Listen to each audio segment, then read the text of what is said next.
German officers gazed in astonishment at the distant horizon on June 6, 1944. What they beheld that morning contradicted all their previous beliefs and training. The English Channel was filled with an endless array of Allied ships as far as the eye could see. Above them, a deafening roar filled the sky as countless Allied aircraft formed massive squadrons, blotting out the early light. It was Sunday, and this was not the weakened, divided America portrayed by Nazi propaganda. Instead, it showcased industrial power on an unimaginable scale. Field Marshal Gerd von Rundstedt, Commander-in-Chief West, would submit his official report 2 weeks later. Spanning 100 words, it candidly identified the primary reason for Allied success as their overwhelming aerial dominance. Over a period of 2.5 days, the Allies conducted nearly 29,000 sorties with an average of 200-300 aircraft per day, dive bombing and strafing any ground movement relentlessly, down to individual soldiers. The daytime movement of tanks through open terrain had become impossible. The scene that unfolded before von Rundstedt on June 6th was the tangible result of a critical German misjudgment dating back 3 years earlier.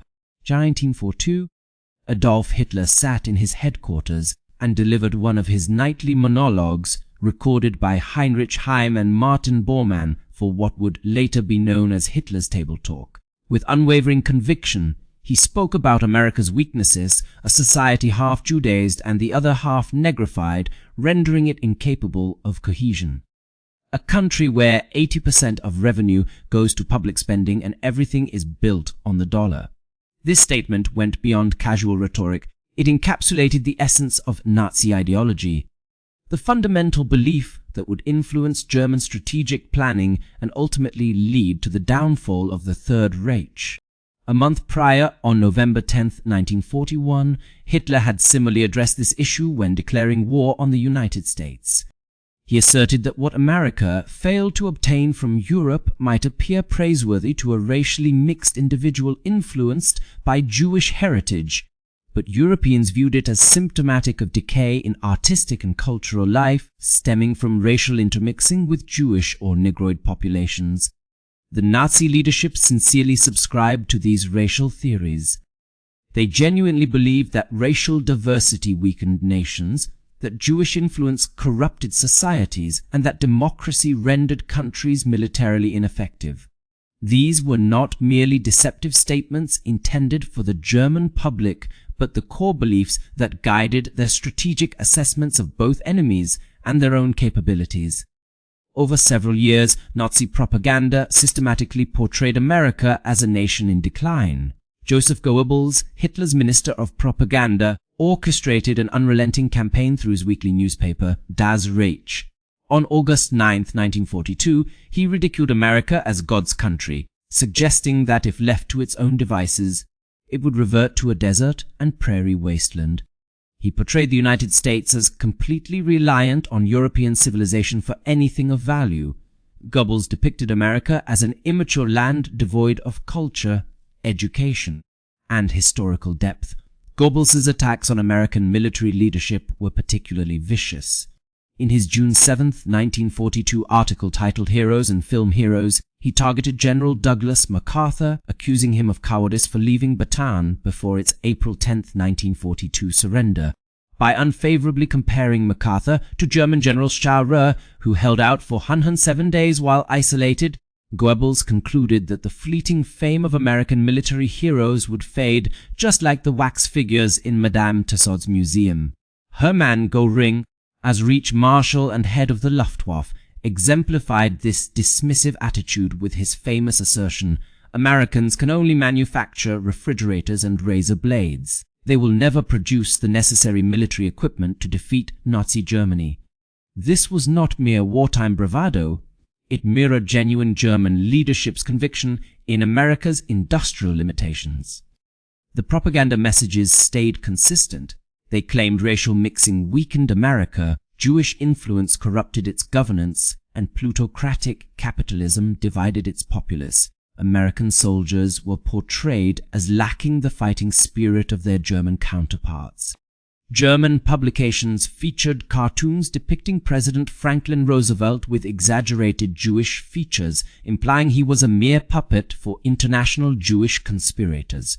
Magazine covers illustrated American cities as cesspools of moral degradation where jazz music, associated by Nazis with black Americans, had allegedly ruined the culture beyond repair.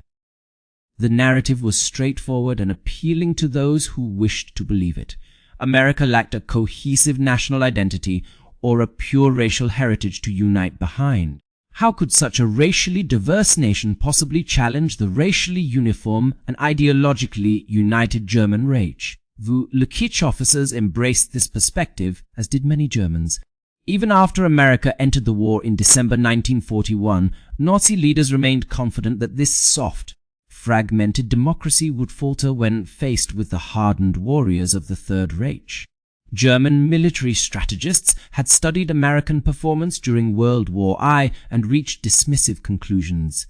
While America eventually sent troops to Europe in 1917 and 1918, these soldiers required extensive training from French and British forces before they were deemed combat-ready. The U.S. Army numbered fewer than 200,000 men prior to the draft. Therefore, Nazis concluded that this nation was ill-equipped for modern mechanized warfare. Hitler himself had expressed nothing but disdain for American military capabilities. In private discussions with his inner circle, he ridiculed the notion that Americans could produce quality weapons or field disciplined armies. He highlighted what he perceived as America's fixation on comfort and entertainment.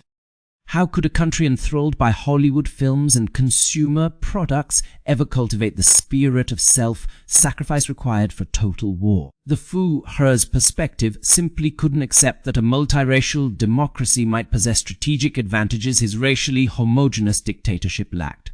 On December 11, 1941, 4 days after Pearl Harbor, Hitler declared war on the United States.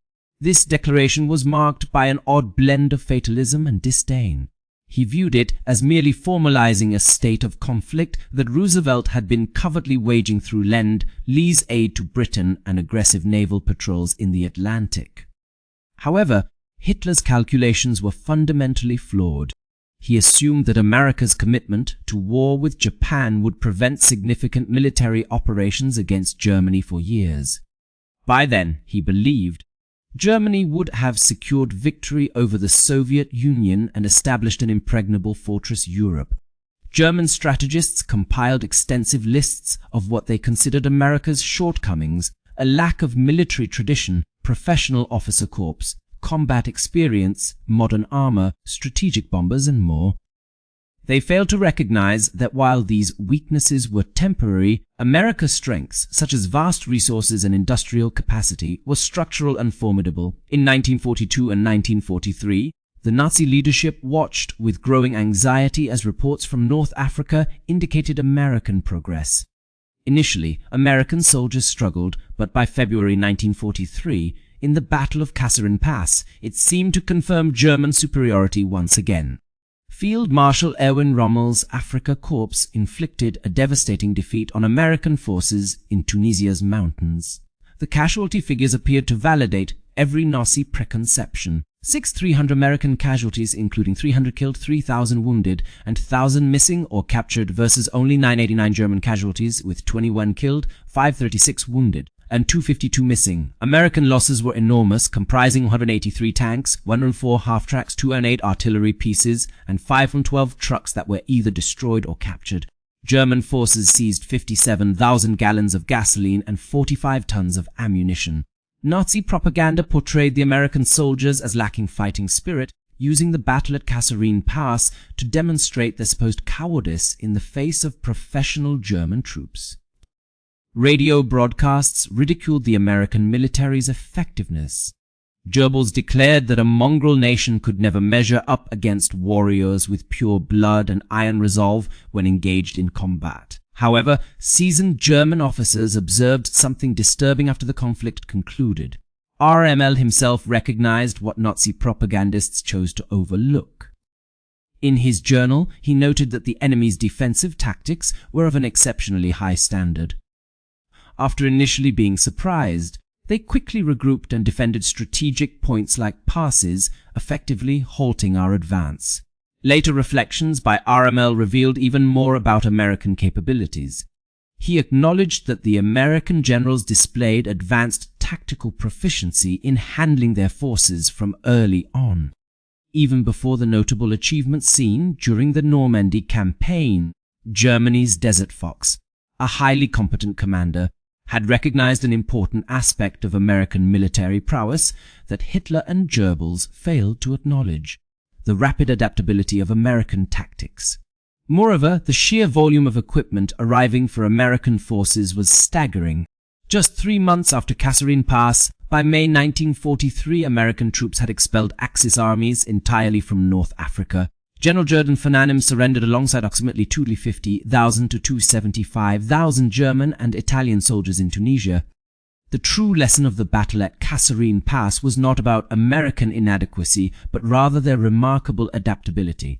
The capacity to adapt after setbacks, swiftly restructure, and emerge even stronger was a flexibility that authoritarian regimes found difficult to replicate.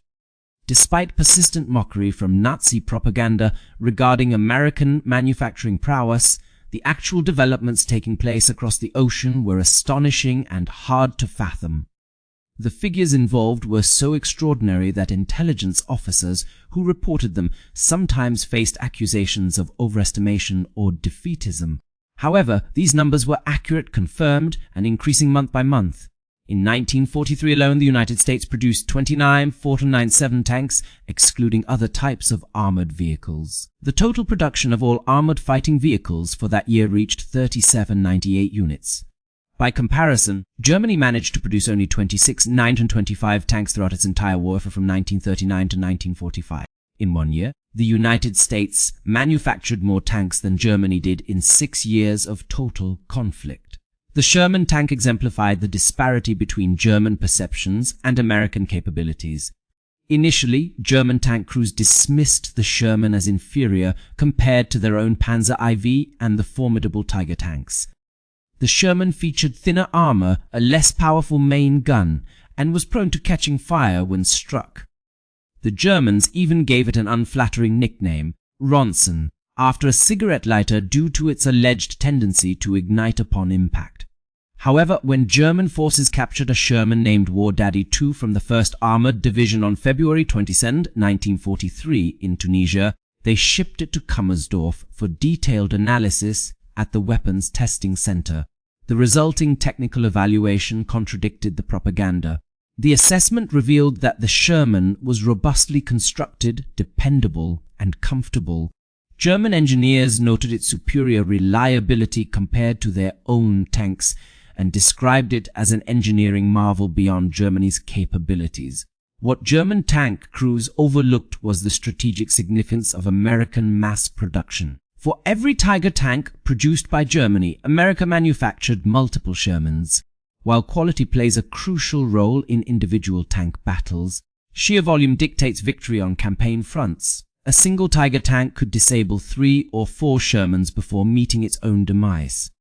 However, if the Allies managed to deploy 20 Shermans for each Tiger, the sheer volume of available resources would give them a significant advantage in terms of attrition.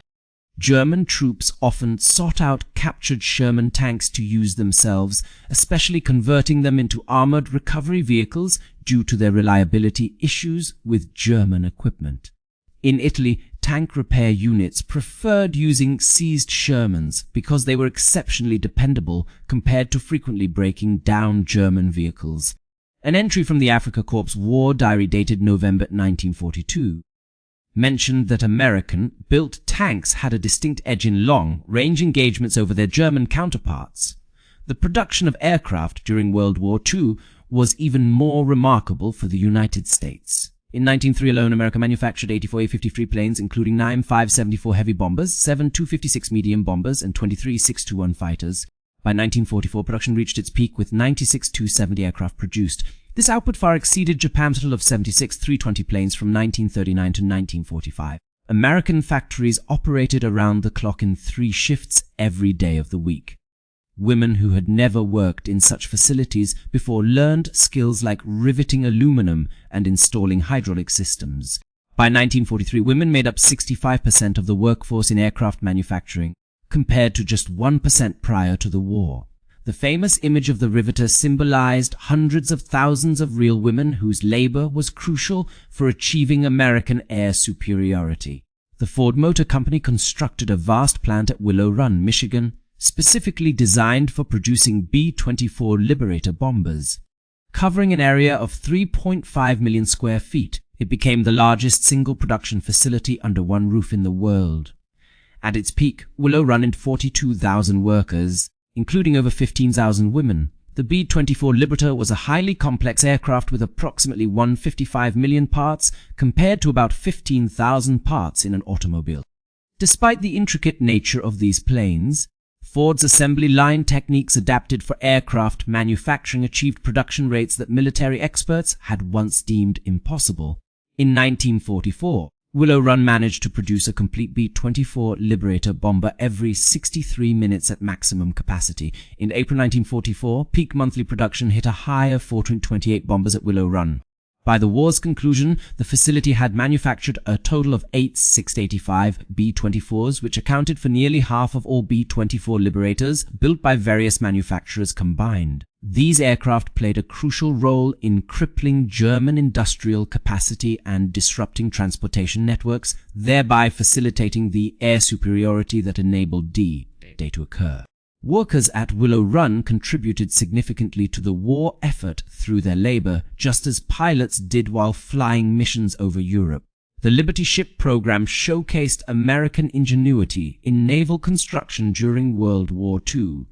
Initially, building a single ship took between 30 and 355 days in 1941, but thanks to continuous improvements in mass production methods pioneered by industrialist Henry Kaiser, the average time dropped to just 30 to 42 days by 1943. The fastest record was set on November 8, 1942, when the Cessna Robert E. Peary was launched exactly 4 days, 15 hours, and 29 minutes after keel laying.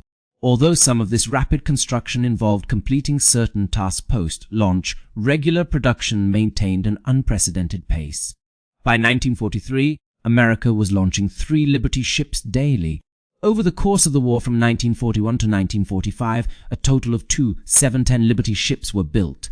These vessels transport essential supplies such as tanks, trucks, ammunition, food, fuel, and millions of tons of critical materials necessary for sustaining Allied military operations.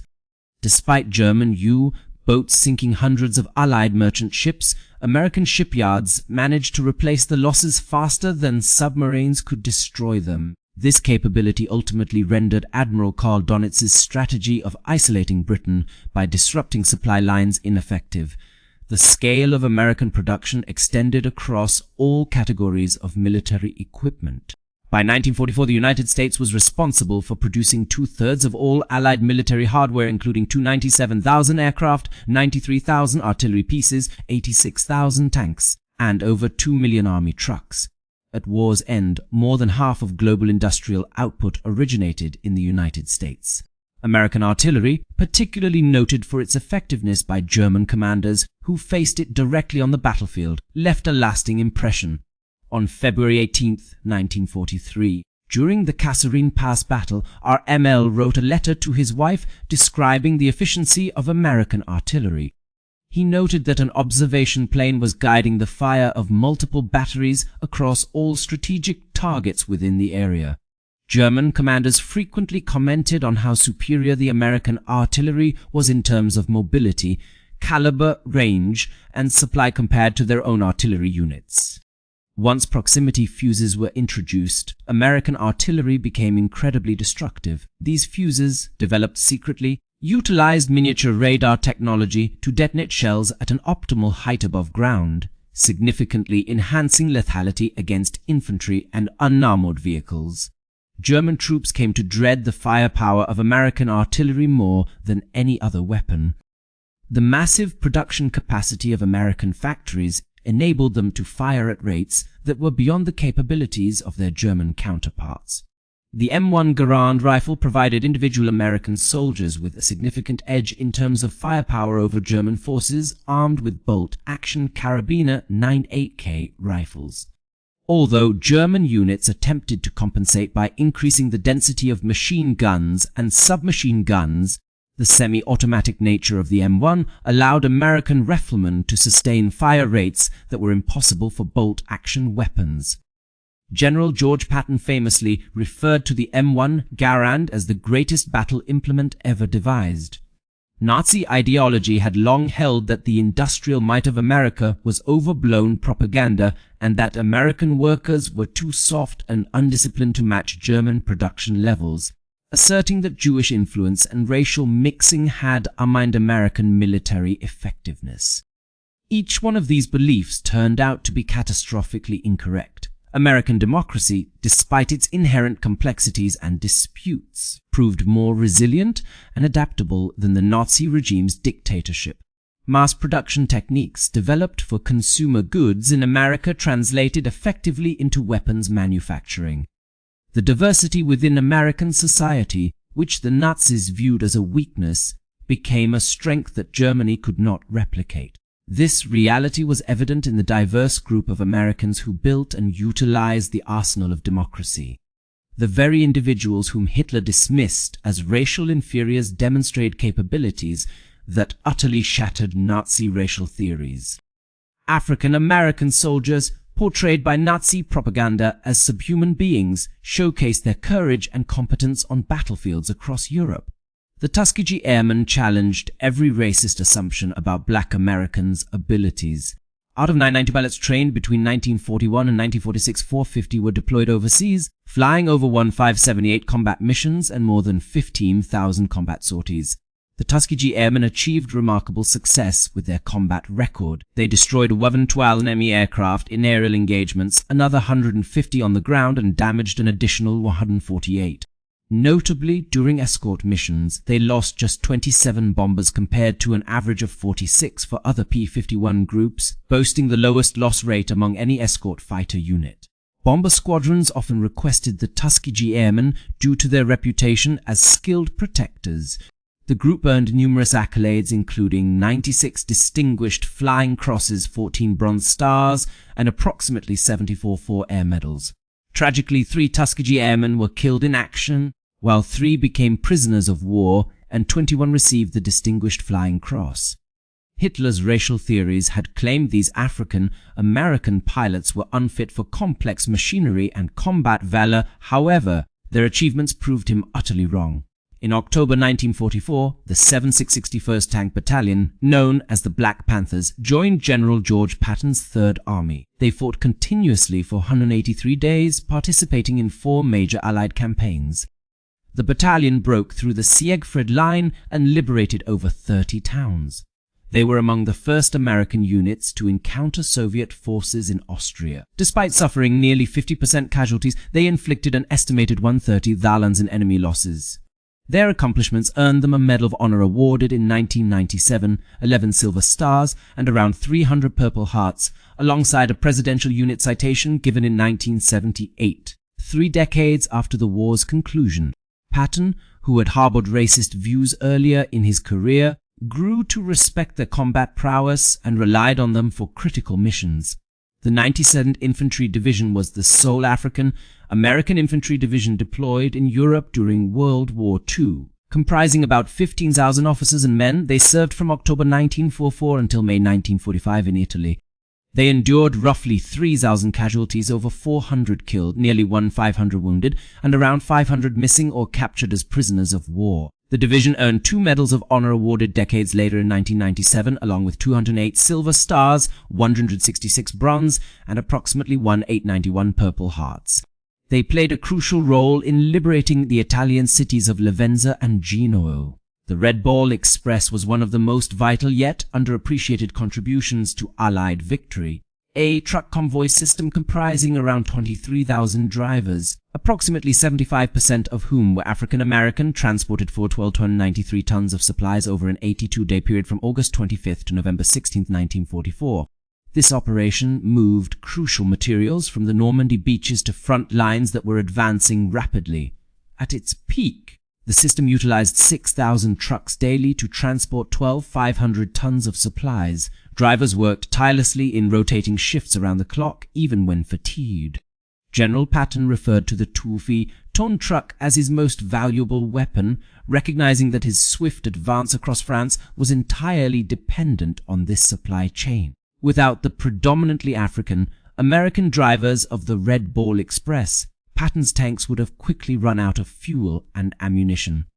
Overall, about 1 million to 1.2 million African Americans served in the armed forces during World War II out of a total of 2.5 million who registered for the draft. This service included approximately 1 million soldiers in the United States Army, roughly 167,000 in the Navy, some 17,000 in the Marine Corps, and around 4,000 African American women in the WWII. These individuals served in a segregated military, enduring discrimination and prejudice despite their dedication to fighting for their country. Yet, they demonstrated exceptional bravery and distinction through their actions, refuting Nazi racial ideologies that claimed their inferiority or incapability. They were Americans who loved their nation and fought to defend it, even though the country had yet to grant them full equality. Jewish scientists fleeing persecution under Nazi rule developed one of humanity's most destructive weapons, the atomic bomb. The Manhattan Project's personnel list reads like a roster of refugees expelled by Hitler's racial policies.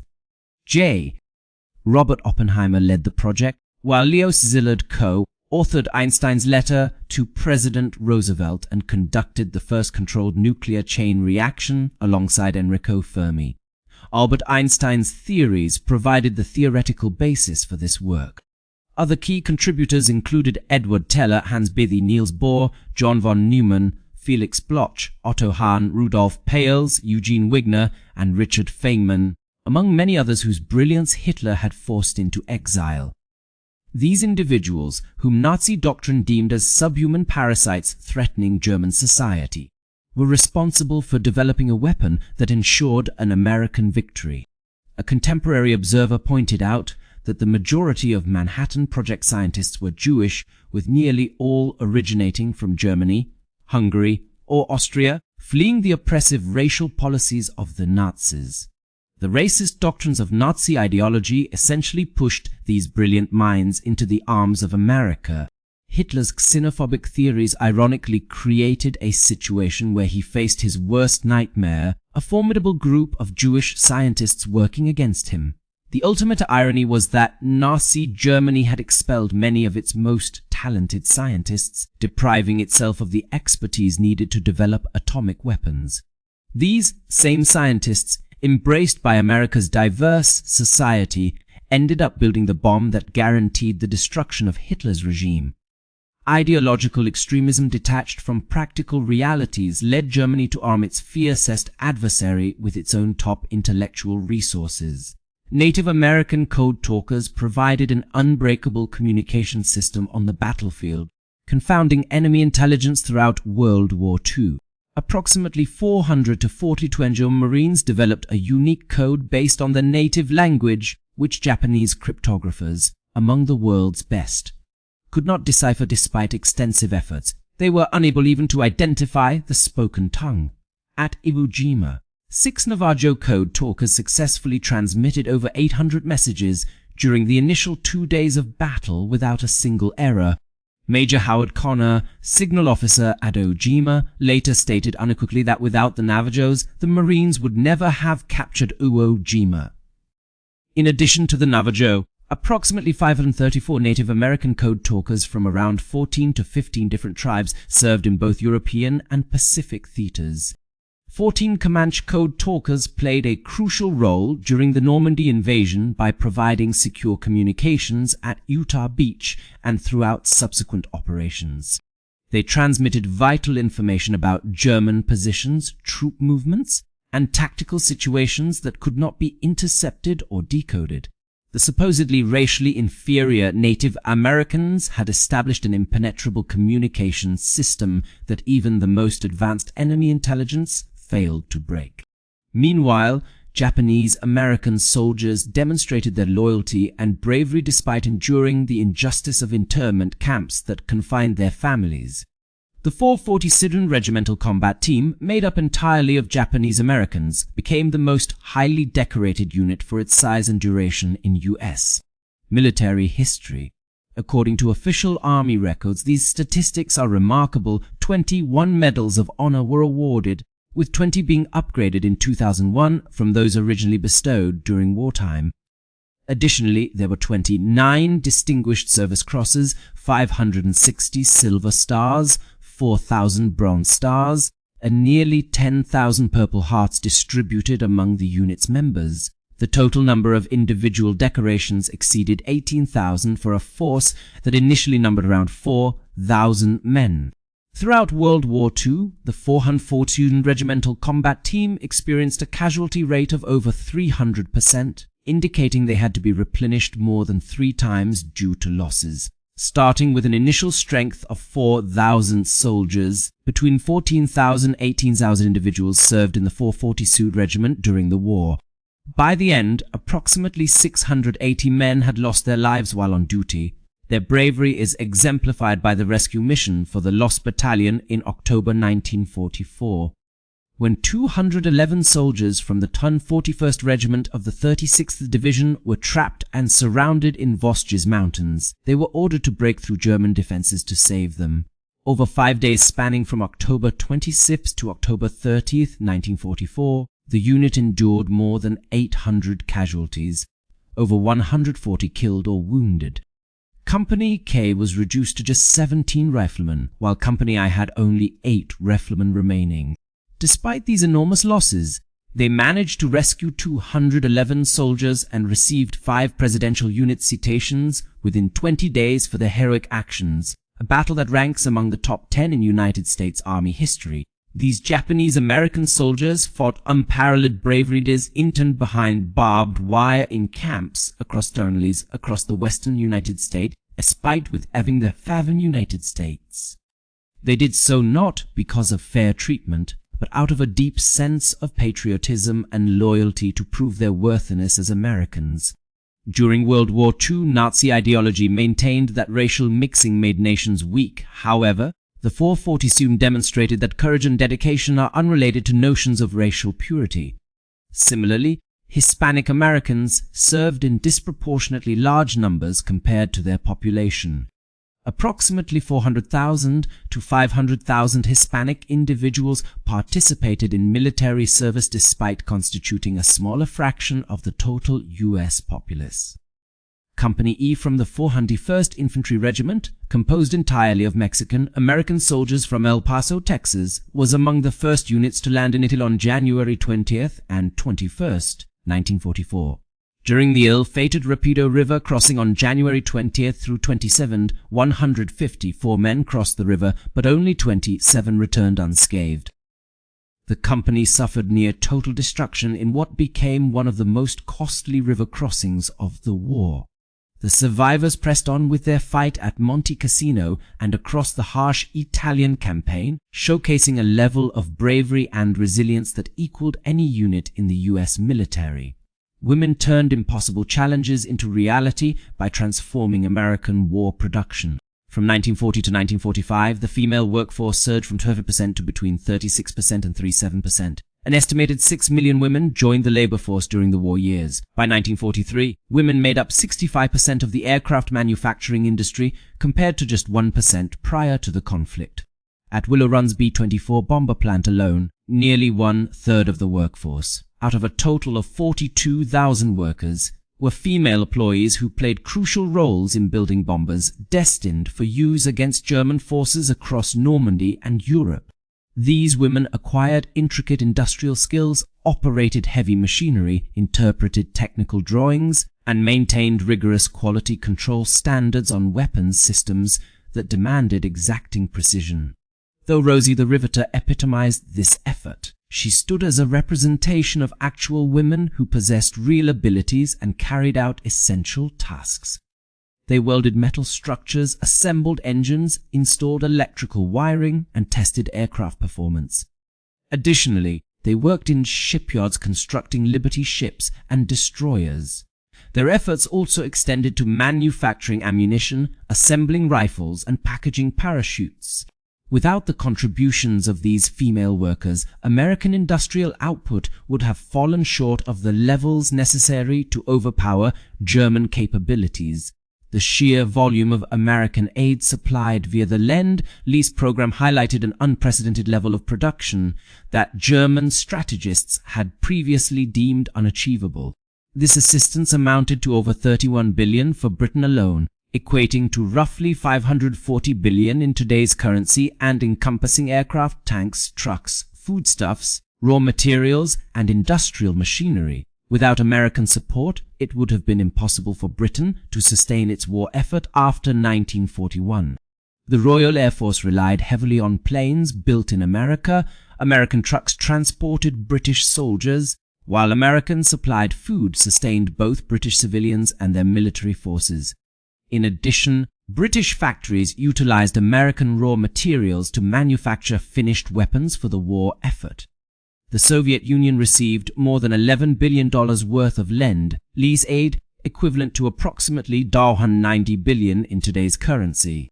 This assistance included over 49,000 trucks and jeeps, nearly 12,000 armored vehicles, 7,000 of which were tanks, more than 11,000 aircraft, as well as 1.75 million tons of food, enough to provide half a pound daily to every Soviet soldier throughout the conflict. Additionally, there were 15 million pairs of boots and millions of winter coats provided. Soviet Marshal Georgy Zhukov, who led the final assault on Berlin, conceded after the war that without American trucks, their artillery would have lacked mobility. The Red Army's strategic offensives between 1943 and 1945 heavily relied on American Studebaker trucks for transportation. While Soviet factories concentrated on tank and artillery production, American industries supplied crucial logistical support. Not only did this aid bolster the American military effort, but it also sustained that of the Allied nations. Even Stalin, despite his complex relationship with Western powers, acknowledged in a 1943 toast that without American industrial output, the Allies would have lost the war.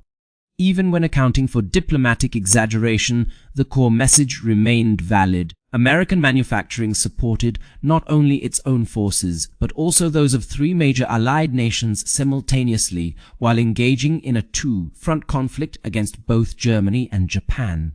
German intelligence officers were aware of these figures through reports on American production statistics and lend-lease shipments. However, Nazi ideology influenced their interpretation, leading them to believe that the numbers must be inflated. They argued that American equipment was inferior in quality and predicted internal fractures among Allied nations due to ideological differences between capitalist democracies and communist states like the Soviet Union.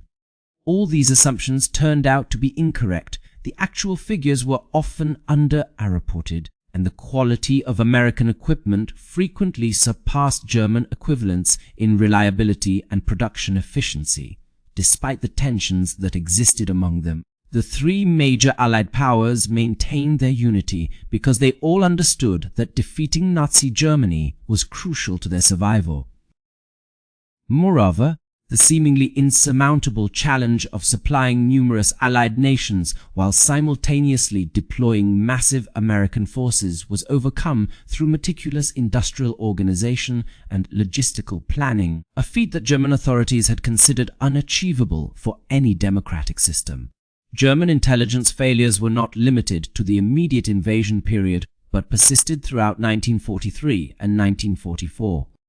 During this time, German military intelligence received detailed reports about American production capacity, troop build-ups in Britain, and preparations for an impending invasion.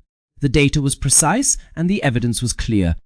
Yet at all levels of command, Nazi ideology skewed the interpretation of these intelligence reports. When intelligence officers reported that America produced nearly 30,000 tanks in a single year, 1943, others dismissed this as Allied propaganda intended to intimidate Germany. They reasoned that such figures must be exaggerated or include training vehicles and obsolete equipment rather than combat-ready armor. When reconnaissance flights captured images of countless Liberty ships lined up in American ports, these photographs were analyzed, but the implications were disregarded. While it was acknowledged that America could build ships quickly, it was assumed they were poorly constructed and likely to disintegrate in rough seas. German naval intelligence had actually tested captured American equipment and found it superior. Yet at the strategic decision-making levels, ideology trumped evidence. The Abwehr, Germany's military intelligence service, supplied detailed and often accurate information throughout the war. However, Admiral Wilhelm Canaris, who led the Abwehr, became increasingly disillusioned with Nazi leadership as his reports were systematically ignored when they contradicted prevailing Nazi assumptions about enemy capabilities. By 1944, reliable intelligence that could have enabled Germany to better counter Allied operations was often disregarded or twisted to fit pre-existing ideological biases. This tendency to overlook contradictory evidence was not exclusive to Nazi Germany but had particularly severe repercussions in this context. In situations where racial ideology suggested that ethnically diverse democracies would struggle to wage war effectively, yet the reality showed these nations harnessing unprecedented industrial and military capabilities, a decision needed to be made. Either accept the facts and adjust one's beliefs or dismiss the evidence and cling to preconceived notions. Nazi leadership repeatedly opted for the latter approach, leading to their ultimate downfall. Nazi racial doctrine proclaimed that diversity signified weakness, that mixed-race individuals were inferior soldiers, that Jewish influence weakened nations, and that women should be confined solely to traditional domestic roles. However, American reality contradicted every single assertion made by this ideology. The very diversity the Nazis ridiculed turned out to be a significant strategic asset that racially homogeneous Nazi Germany could never emulate. Japanese Americans who spoke Japanese worked in military intelligence, decoding captured documents and intercepting communications. Navajo Marines established unbreakable battlefield communication systems. Jewish refugee scientists contributed to the development of atomic weapons. African-American drivers ensured that the army was continuously supplied with fuel and ammunition. Women manufactured aircraft and ships that gave Allied forces air and naval superiority. Hispanic Americans fought and died in Italy's mountains. Native Americans facilitated secure tactical communications. America's diverse society tapped into a wide range of talents and perspectives, rendering Nazi racial theories obsolete. Every principle of Nazi racial theory translated into strategic disadvantage, while every assumption about diversity equating to weakness was proven wrong under the weight of evidence. The half Jewish and half-black nation that Hitler had dismissed as inconsequential had transformed into an industrial and military powerhouse that Germany could not hope to defeat. Prior to D-Day, German defenders had already encountered American industrial might through the strategic bombing campaign. Starting in 1943, American B-17 Flying Fortresses and B-24 Liberators conducted daylight raids on German cities and industrial facilities, while British bombers attacked at night. The U.S. 8th Air Force, which began with a small number of aircraft based in England in 1942, grew to encompass over 200,000 personnel and thousands of heavy bombers by 1944. On individual missions, the 8th Air Force could deploy more than 1,000 bombers escorted by hundreds of P-51 Mustang fighters. Each bomber was capable of carrying up to 8,000 pounds of bombs. A typical raid involving 1,000 bombers would release 8 million pounds of explosives on German targets in a single sortie. Industrial workers in Germany felt the impact of American air power as factories were systematically targeted and destroyed, such as ball bearing plants at Schweinfurt, aircraft manufacturing facilities at Regensburg, and synthetic oil refineries that were critical to Germany's war effort.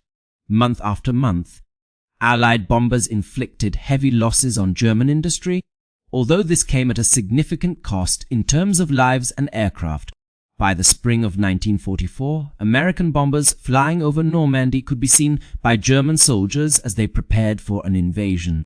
These formations often consisted of hundreds of planes arranged in tight patterns, visible as silver dots against the blue sky, bound eastward to drop tons of explosives on German cities and industrial centers.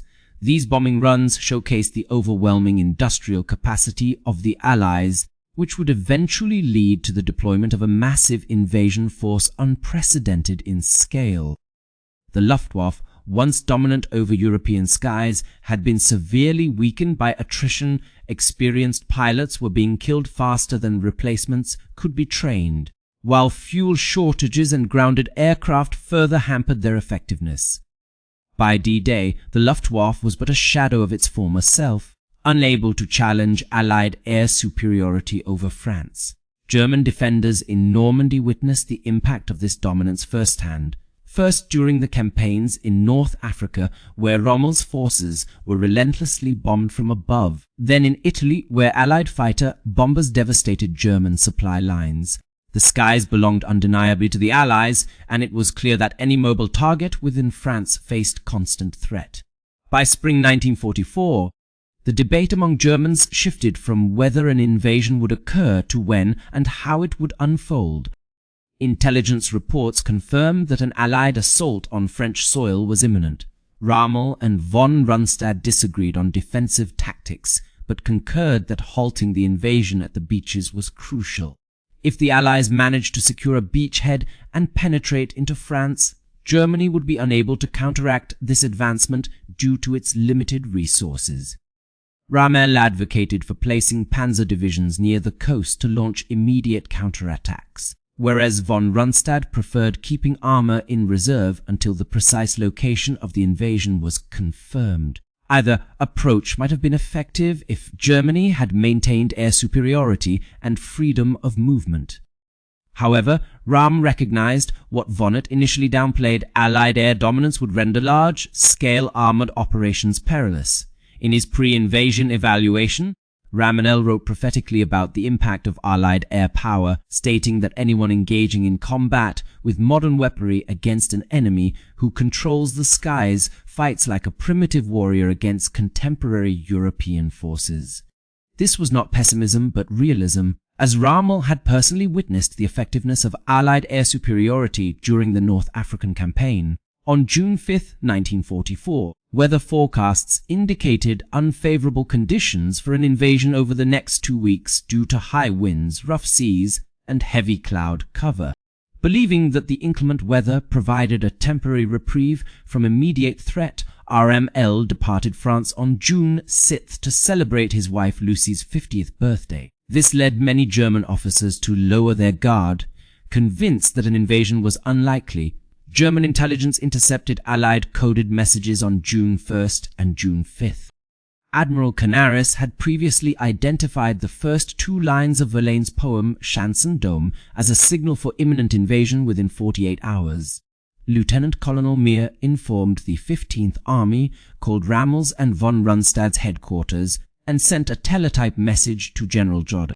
The command chain failed miserably. Jodl took no action, assuming that von Rundstedt had been notified. In his pre-invasion assessment, RML astutely highlighted the critical role of Allied air superiority. He noted prophetically, anyone who engages in combat with modern weapons against an enemy in complete control of the skies fights like a primitive warrior against contemporary European troops. Facing similar handicaps and prospects for success, this was not a pessimistic outlook, but rather a realistic appraisal based on his first-hand experience with Allied aerial dominance during the North African campaign. Von Rundstedt remained inactive, presuming that Rommel had been notified. It is unclear whether RML ever received the warning or was preoccupied with his wife's birthday celebration. The 15th Army entered a state of alert, but did not take any substantial measures in response.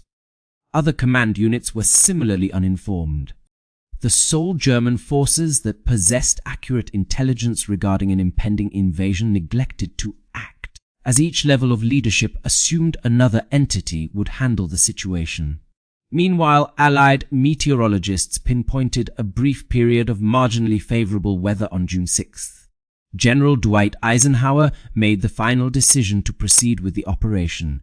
The assault commenced in the early hours of June 6, 1944, when more than 23,000 Allied airborne troops parachuted into Normandy or arrived by glider.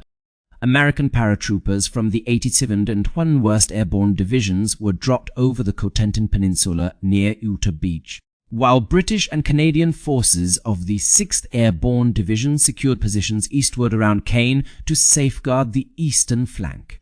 Their objectives included capturing vital bridges, disabling coastal artillery batteries, and impeding German reinforcements. However, due to strong winds and heavy anti-aircraft fire from enemy troops, the airborne drops were scattered widely across the Norman countryside. Many paratroopers found themselves dispersed over vast distances, with some landing in flooded fields where they drowned under the weight of their equipment. Others landed far off target and had to navigate through unfamiliar territory in the dark. Despite these challenges, small groups managed to accomplish crucial missions, seizing key bridges and blocking roads that would have facilitated rapid German reinforcement of the beachheads. At Zohai 5545 hours, just before dawn, naval bombardment commenced. A fleet consisting of 84 warships and numerous landing craft armed with guns and rockets unleashed a barrage on German coastal defenses. The noise was deafening, a relentless thunder of explosions that shook the earth and shattered the pre-dawn silence. Notably, USS Nevada, which had been damaged at Pearl Harbor but returned to service, fired over 300 rounds from its massive 14-inch guns and nearly 700 rounds from smaller 5-inch cannons against German positions along Utah Beach alone. During a 33-day period, HMS Belfast launched than 4 Zosen 69 shells into support operations. Meanwhile, HMS of Ramillies fired over 1,000 rounds from its 15-inch main guns. By June 18th, German defend their fortifications faced unprecedented bombardment. Concrete bunkers crumbled and communications lines were severed, rendering defensive positions ineffective. At dawn on that day, at 06:30, the first wave of troops stormed the beaches. Over 132 715 seaborne troops landed across 5 different sectors. The Americans attacked Utah Beach in the Cotentin Peninsula and Omaha Beach between Verville and Colleyville. British forces assaulted Gold and Sword beaches, while Canadian soldiers landed on Juno Beach. Each beach posed distinct challenges with varying levels of resistance. Utah Beach saw relatively light casualties compared to other locations. Due to strong currents, landing craft drifted 2,000 yards south of the intended target area, inadvertently bypassing the heaviest concentrations of German defenses. Leading the 4th Infantry Division ashore was Brigadier General Theodore Roosevelt Jerk, son of former President Theodore Roosevelt and the oldest man in the assault force at age 56. Upon realizing they had landed off course, General Roosevelt famously stated, "We'll start the war from right here."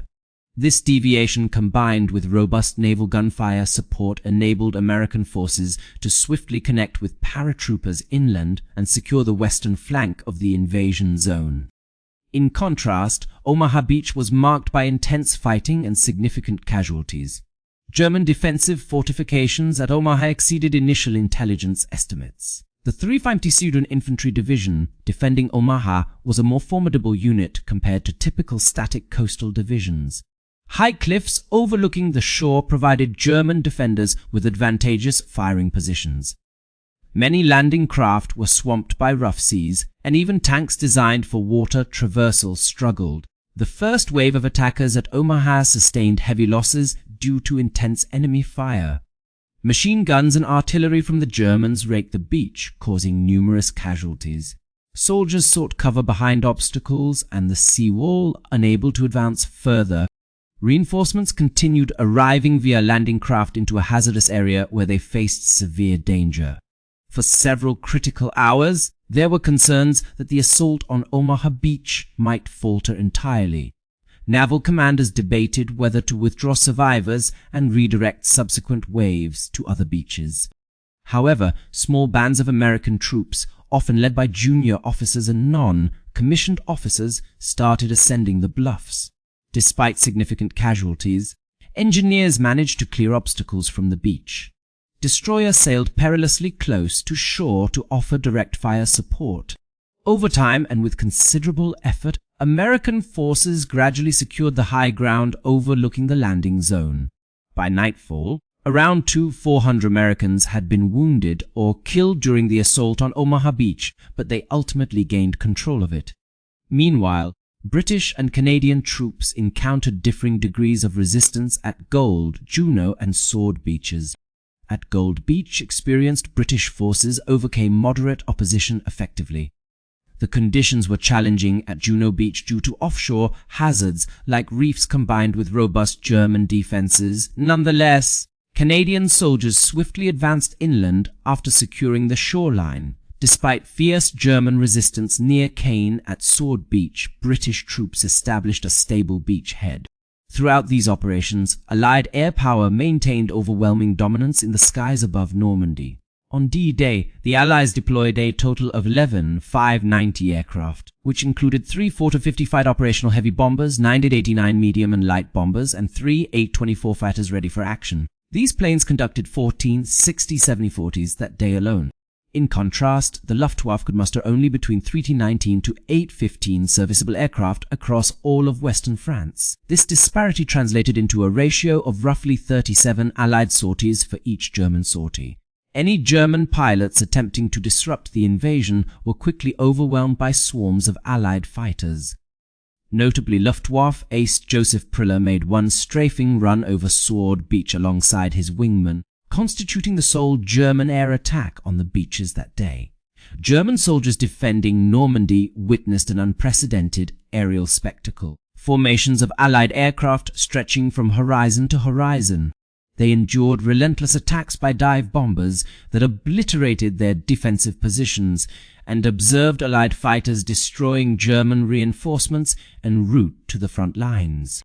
These scenes confirmed predictions made by RML's Royal Military Liaison about the challenges of engaging in modern warfare while lacking air superiority, akin to how primitive forces struggled against European armies equipped with contemporary technology. The total invasion force consisted of 6 939 vessels, comprising 1 230 naval combat ships, 4 126 landing craft and 736 support vessels and 864 merchant vessels.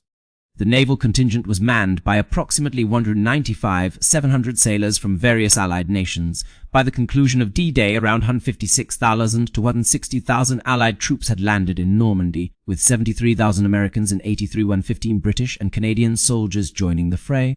The sheer scale and coordination of this operation left German defenders reeling, demonstrating that Nazi propaganda claiming such an undertaking was beyond Allied capabilities was unfounded. Germany's nominal strength on D-Day comprised 58 divisions in France, Belgium, and the Netherlands, with around 850,000 troops spread over 2,000 miles of coastline. However, the quality of these units varied widely. Many were static divisions without proper transport capabilities.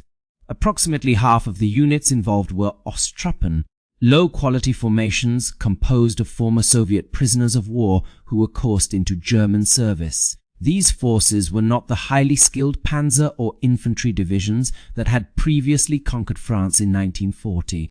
Alexa V Corps, led by General Erich Marx, was responsible for defending all 5 invasion beaches with just 3 divisions, 2 of which were static units. When the Allied invasion commenced, Marx quickly grasped the gravity of the situation, instructing Colonel Hermann von Bronichowski to launch a counterattack with the 21st Panzer Division. Marx stated plainly, "If you do not succeed in pushing back the British and sending them into the sea, we will have lost the war." This division was the sole German armored force to attempt a counteroffensive on D-Day. The 21st Panzer Division reached the coast around 800 p.m., dividing Juno and Sword Beaches. For a brief period, German tanks managed to advance to their objective, but they lacked infantry support and reinforcements necessary for further progress. Intense Allied naval gunfire continuously targeted any movement of German forces. The sudden appearance of approximately 250 Allied gliders overhead, posing a threat to the rear areas of German positions, compelled the division to withdraw by 10:00 p.m. On June 6th, Hitler overslept. Panzer reserves were not deployed until 3:00 p.m., resulting in a critical 12-hour delay that allowed Allied forces to secure their beachheads. The fragmented command structure cautioned against by RML and von Rundstedt caused paralysis during the crucial initial hours when a swift counterattack might have made a significant impact. Upon being informed of major Allied landings by Chief of Staff General Hans Speidel, Rommel repeatedly murmured to himself, "How stupid of me," while rushing back to Normandy. He arrived at L'Arachcan headquarters around 10:00 p.m. on June 6th. By then, 156,000 Allied troops had successfully landed and established beachheads. It was already too late by that point. By the end of June, 50,000 Allied troops, 5,000 of supplies, and 150,000 vehicles had crossed the English Channel. The Germans were outnumbered, outgunned, and hindered by overwhelming Allied air and naval superiority. On June 20th, 2 weeks after D-Day, Field Marshal von Rundstedt submitted his formal 300-word assessment. In this report, he bluntly identified the primary reason for Allied success. The overwhelming aerial dominance of the enemy had rendered German defensive strategies obsolete. Von Rundstedt pointed out that over 29,000 Allied sorties were conducted in just 2.5 days, with aircraft reaching up to 65 miles inland from the beachheads. Approximately 200-300 planes per day bombed and strafed every ground movement, including individual soldiers. The relentless fire from Allied naval guns made daytime tank movements impossible on open terrain. Tactical bombers further disrupted German supply lines and reinforcements, causing heavy casualties among transportation vehicles and motorized units. By June 29th, von Rundstedt's frustration had reached a boiling point. When Field Marshal Wilhelm Keitel inquired, "What shall we do?" Von Rundstedt responded with shocking candor, "Make peace, you fool. What else can you do?" He was officially relieved of his command on July 4th due to age and poor health, although the real reason was that he recognized what Hitler refused to acknowledge. The war in the West was lost. Germany no longer had the military capacity to overcome its adversaries. In the weeks and months after D-Day, German commanders continued to file reports detailing their untenable situation. General Erich Marx, who led LSXV Corps defending all 5 invasion beaches, was killed by an Allied air attack on June 12th.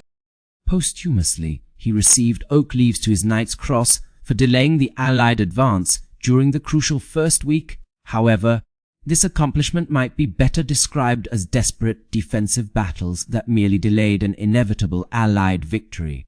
Field Marshal Win Rommel attempted to persuade Hitler that the war in the West was lost and urged Germany to seek peace before total destruction befell it.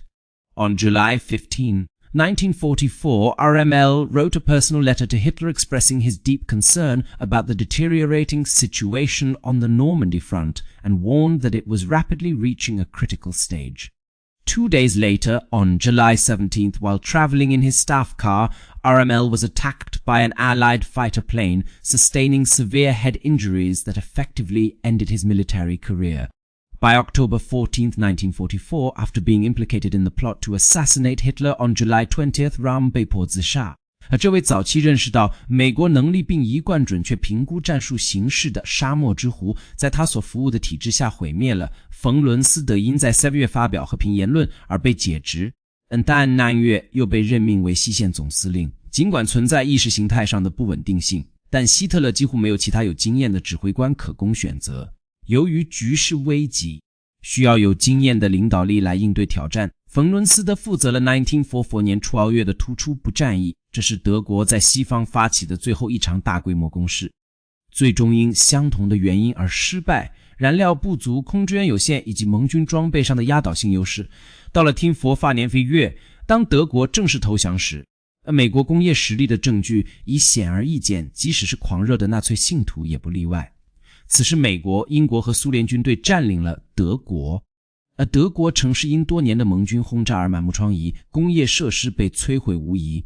德军在各处都能看到数量庞大的美军装备，相比之下，在德国战争期间的生产显得微不足道。从1942年1月，希特勒轻视美国为犹太人和黑人的混合体，阿道夫·伦斯德在1944年6月评估盟国完全占据优势的变化，不仅仅是一场军事失败，而是意识形态脱离现实导致的战略误判所造成的灾难性后果。纳粹领导人真诚地相信自己的种族理论，他们认为种族多样性削弱国家实力，犹太影响腐蚀社会，并且民主使国家军队不堪一击，大规模消费品生产不能转化为武器制造。These were not deliberate propaganda falsehoods. They stemmed from deeply ingrained convictions that influenced Germany's strategic thinking. Throughout 1942 and 1943, evidence of American industrial capabilities was readily available. German intelligence services were highly effective in gathering data on American production figures. However, Nazi ideology provided a lens through which this information was distorted. American manufacturing output was disregarded as subpar quality. US troops were seen as lacking motivation, and American society was portrayed as fundamentally divided and weak. This ideological framework acted as a filter that rendered contradictory evidence inconsequential or invisible. By June 6, 1944, the reality could no longer be ignored when 156,000 troops landed from an armada of 6 90-39 ships under the cover of 11 590 aircraft. When Allied naval artillery made German tank movements suicidal and air superiority reached a ratio of 37-1, it became evident that ideological beliefs could no longer mask empirical truths. The ability of American logistics to transport 1,293 tons of supplies over 82 days to support rapid advances across France further highlighted the disparity between Nazi ideology and reality. RML's pre-invasion predictions were strikingly accurate. Allied air superiority subjected German tanks to relentless fighter-bomber attacks, preventing their movement just as he had warned. The strategic debate between RML's coastal armor deployment strategy and von Rundstedt's reserve armor positioning became moot when Allied air and naval power rendered large-scale German armored counterattacks impossible irrespective of where the armor was stationed. They ultimately completed the cycle of self-destruct for Nazi Germany. Policies aimed at racial purity actually bolstered America while undermining Germany. Jewish scientists fleeing persecution contributed significantly to the Manhattan Project, which resulted in atomic weapons. Meanwhile, German military intelligence suffered from the loss of many talented analysts and codebreakers due to racial purges, while the SS squandered scarce resources on genocide efforts. Territories under occupation, which could have supplied willing labor and potential recruits for military service, instead turned into hotbeds of resistance and guerrilla warfare, each tenet of Nazi racial ideology translated into strategic setbacks. Hitler's dismissal of America was not an idle comment. It stemmed directly from Nazi racial theories that forecasted American societal collapse, industrial inadequacy, and military incompetence. However, the reality of America systematically contradicted these predictions. The nation dismissed by Hitler as half Judaized and half Africanized in January 1942 had transformed into a formidable power by June 1944. German commanders acknowledged that this new American strength was no longer easily defeated. The Normandy beaches served as the graveyard of Nazi delusions. There, amidst sand and waves, German defenders faced the harsh reality they had long ignored. America was not weak. Its society was far from fractured, and its industrial prowess was real and formidable. Moreover, the soldiers landing on D-Day, hailing from every American state and numerous ethnic backgrounds, demonstrated courage and determination that matched their German counterparts.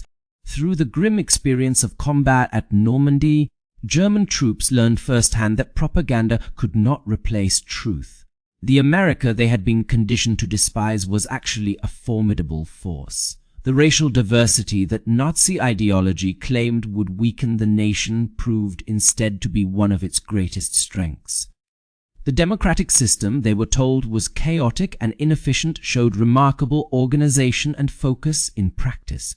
Intelligence reports warning about exaggerated industrial capacity turned out to be understated, as even those that seemed too extreme came true.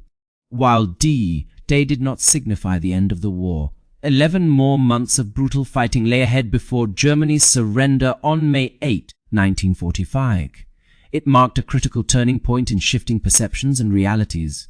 German troops continued to display their prowess and bravery on the battlefield, but the ultimate outcome was now clear. The overwhelming industrial and military power arrayed against Germany proved insurmountable. The Atlantic Wall had been penetrated, marking the fall of Europe's supposedly impregnable fortress. Allied forces that landed in Normandy were determined to push forward until they met up with Soviet troops in Berlin.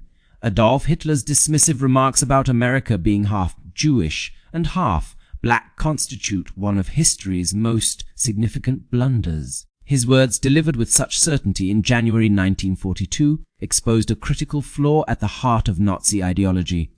The racist theories that fueled the Third Reich prevented German leaders from recognizing that strength comes from various sources: industrial capacity, technological innovation, social cohesion, moral purpose, and diverse talent and perspectives. America possessed all these attributes. For 3 years, from December 1941, when Hitler declared war on America, to June 1944, when Allied forces landed in Normandy, Nazi leadership held on to the notion that America's supposed weaknesses would hinder its ability to play a decisive role in Europe. This period allowed America to amass the largest military force and undergo the most extensive industrial mobilization ever witnessed. When this formidable power finally arrived on the shores of Normandy, it showcased capabilities that German propaganda had long dismissed as impossible. The shock experienced by German defenders when they saw the massive Allied armada approaching in June 1944 was a stark collision between reality and ideology. They had embraced the propaganda about American weakness and accepted the comforting falsehood that racial superiority would ensure victory. The thousands of ships and aircraft that filled the sea and sky on that morning represent a truth they could no longer ignore. Von Rundstedt's advice to make peace, you idiots, acknowledged the evidence that had been evident since American production began ramping up in 1942. Nazi ideology led Germany into a war it was destined to lose against an enemy it fundamentally misunderstood. This supposedly weak and fractured nation managed to amass resources on an unprecedented scale, far surpassing anything the Third Reich could achieve. The implications of this phenomenon extend well beyond World War II itself. When ideology becomes detached from practical realities, when beliefs persist despite clear evidence to the contrary, and when strategic planning relies on hopeful thinking rather than a thorough analysis, catastrophic outcomes are inevitable regardless of how sincerely those beliefs are held. Nazi racial theories were not only morally reprehensible but also strategically disastrous. They led German leadership to consistently undervalue their adversaries while overestimating their own strengths. On June 6, 1944, the day when American, British, and Canadian forces landed in Normandy, these soldiers were no more than ordinary citizens from diverse democratic backgrounds. They came from various ethnicities and regions within their countries and had united to harness their industrial might, organize their military resources, and muster the courage to face German defenses head-on across the English Channel. Their victory proved that Nazi ideology was fundamentally flawed. Diversity enhances resilience, while democracy demonstrates its capacity for total war. Free societies enjoy advantages over dictatorships in ways that cannot be replicated. On D-Day, June 6, 1944, German officers watched in astonishment as the Allied armada approached their shores. This was a direct result of the ideological delusions fostered by their leadership. For 3 years, they had been told that America was divided and incapable of sustained military effort, while promises of German supremacy were made repeatedly. However, when faced with an enemy possessing a level of material power that rendered resistance futile, it became evident that every Nazi assumption about American weakness had been proven catastrophically wrong. Ideology clashed with reality, and reality triumphed decisively. The tale of Nazi Germany's grave miscalculation regarding America serves as a timeless cautionary reminder. Relying on one's own propaganda can be perilous, while disregarding contradictory evidence carries catastrophic consequences. Misjudging opponents through prejudice instead of objective analysis can lead to shock and disbelief when confronted with the undeniable might of your adversaries. On that fateful June morning in 1944, officers gazing across the English Channel witnessed firsthand how their world and ideology crumbled before the overwhelming power of American forces.